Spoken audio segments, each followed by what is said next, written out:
Morning dear students, how are you all? I hope you all are okay.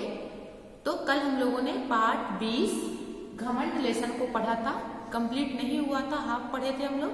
तो आज हम लोग उसके लेफ्ट पार्ट को पढ़ेंगे, ठीक है? तो सभी लोग बुक खोलिए।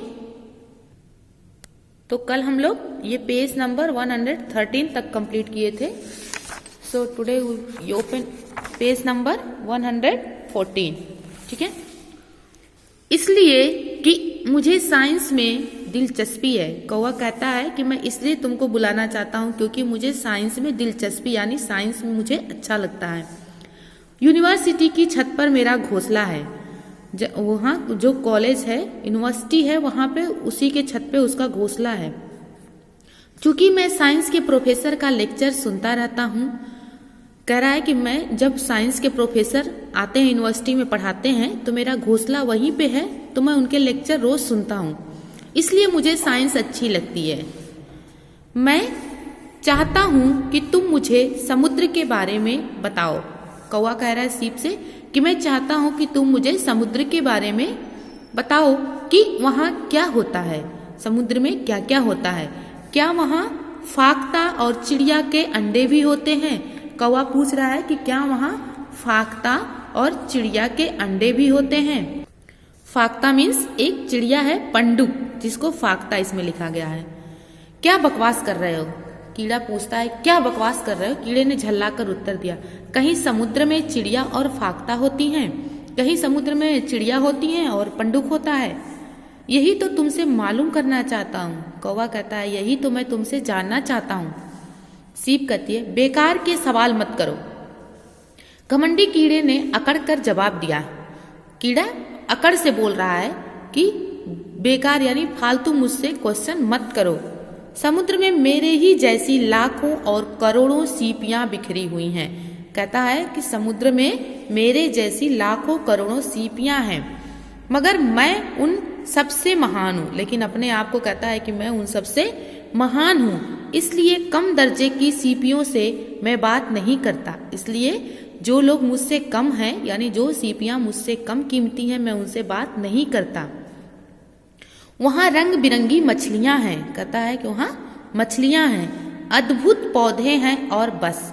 कहता है समुद्र में सीप हैं, मछलियां हैं और पौधे हैं। हाँ, मगर तुम जैसे बेवकूफ और मूर्ख जानवर बिल्कुल नहीं है। कह रहा और हाँ, तुम्हारे जैसे बेवकूफ और मूर्ख जानवर समुद्र में बिल्कुल नहीं है। मैं मूर्ख कहने का बुरा नहीं मानता। कौवा कहता है तुम मुझे मूर्ख कह रहे हो, इसका मैं बुरा नहीं मानता। वैसे मैं मूर्ख नहीं हूँ, मैं तो कौवा हूँ। कहता है कि मैं मूर्ख नहीं हूँ, मैं कौन हूँ? कौवा हूँ। सयाना कौवा, कौवे ने हंसकर कहा। जो चतुर कौवा वो हंसकर बोलता है, मगर तुम इस कोठरी में बंद रहकर क्या कथा बाँच रहे हो यार, कृपया बाहर आओ। कहता है कि तुम इस कोठरी में, क्योंकि जो सीप का कीड़ा है वो अपना दरवाजा नहीं खोलता है, सीप में ही बंद होकर के ही बात कर रहा है। तो कह रहा है तुम इस दरवाजे को खोल के जरा बाहर आओ। यार, कीड़े ने नफरत से कहा। यह यार क्या होता है? तुम्हें बात करने की भी तमीज नहीं है? कौवा कीड़े को यार कहता है तो कहता है तुम्हें बात करने की तमीज नहीं है, ये यार क्या होता है? और तुम तो यूं बातें कर रहे हो जैसे तुम ही समुद्र के राजा हो। कौवा कहता है कि तुम तो ऐसी बातें कर रहे हो जैसे समुद्र के राजा तुम ही हो। बेशक मैं मोती बनाता हूँ और समुद्र मेरी ही वजह से मशहूर है। कह रहा है कि हाँ जरूर, मैं राजा हूँ क्योंकि मैं ही मोती बनाता हूँ और मेरी वजह से ही जो समुद्र है वो मशहूर है, उसको सब लोग जानते हैं, फेमस है। कीड़े ने उत्तर दिया। अब नेक्स्ट पेज आइए 115। फिर तो मैं तुम्हें जरूर देखूंगा, कौवे ने कहा लगाया। चीज तो मैंने आज तक नहीं देखी, ऐसी अद्भुत चीज तो मैंने आज तक नहीं देखी। कौवे ने बोला कि ठीक है, तब तो मैं तुम्हें जरूर देखूंगा क्योंकि ऐसी अद्भुत यानी आश्चर्य होने वाली चीज मैंने नहीं देखी है। तुम मुझे चीज कहते हो? मैं मोती बनाने वाला कीड़ा हूँ। फिर कीड़ा कहता है कि मैं कोई चीज नहीं हूँ, मैं मोती बनाने वाला एक कीड़ा हूँ, सीप का कीड़ा। वही सही, मगर हे महाराज बाहर तो आइए, दर्शन तो दीजिए। कौवे ने मजाक उड़ाया। अब कौवा भी उसको टाँट मार के बोलता है कि ठीक है महाराज, जो भी हैं आप अपने दर्शन तो दीजिए। नहीं नहीं नहीं, दरवाजा नहीं खुल सकता, मैं मोती बनाने में जुटा हूँ। कीड़ा कहता है नहीं नहीं, दरवाजा खुल नहीं सकता क्योंकि मैं इस समय मोती बना रहा हूँ। मोती फिर बना लेना, दरवाजा तो खोलो। कौवा कहता अरे मोती फिर बना लेना, पहले दरवाजा तो खोल दो।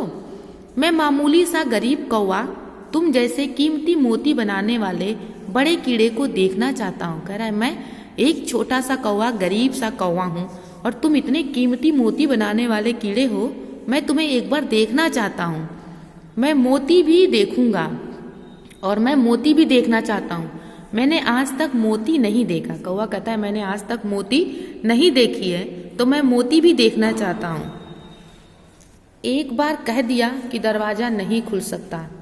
अगर तुम खुद को सयाना समझते हो तो दरवाजा खुद ही खोल लो। कह रहा है कीड़ा कि मैंने एक बार बोल दिया कि दरवाजा नहीं खुल सकता तो मैं नहीं खोलूंगा। अगर तुम अपने आप को इतना सयाना यानी इतना चालाक समझते हो तो दरवाजा खुद खोल लो। कीड़े ने व्यंग भरी हंसी से कहा, क्योंकि वह जानता था कि कौवा सीप का ढकना किसी तरह भी नहीं खोल सकता। क्योंकि वह जानता था कि जब सीप चाहेगा तभी उसका मुंह खुलेगा, कौवा उसका मुंह नहीं खोल सकता है। अच्छा यह बात है, कौवे ने क्रोध से कहा। अब कौवे को भी गुस्सा आई। मैं तुम्हें अपना सयानापन दिखाता हूँ। कौवा कहता अभी मैं तुम्हें अपना सयानापन दिखाता हूँ।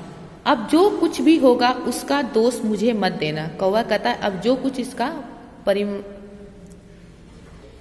परिणाम होगा उसका दोष मुझे मत देना। इतना कहकर कौवे ने जल्दी से सीप को अपनी चोंच में पकड़ा और फिर एकदम उड़ गया। इतना कहने के बाद कौवे ने क्या किया, सीप को अपनी चोंच में पकड़ा और फिर एकदम उड़ गया। ऊंचा और ऊंचा, बहुत ही ऊंचा, ऊंचा ऊंचा उड़ते यानी बहुत ऊपर चला गया।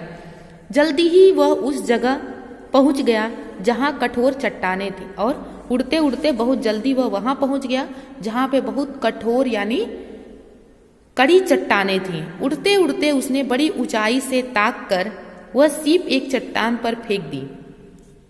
उड़ते उड़ते कौवा ने जब देखा कि वह बहुत ऊंचाई पे आ गया है तो देख करके उसने सीप को एक चट्टान पर फेंक दी और फौरन नीचे उतरने लगा।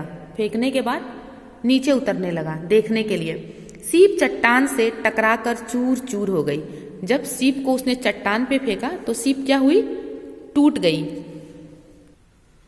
कौवे ने सबसे पहले तो जल्दी से मोती बनाने वाले कीड़े को अपनी चोंच में दबाया और फिर एक झटके के साथ उसे निगल गया। फिर कौवे ने क्या किया, जो मोती बनाने वाला कीड़ा था उसे अपनी चोंच में दबाया और एक झटके में उसको निगल गया यानी उसको खा गया।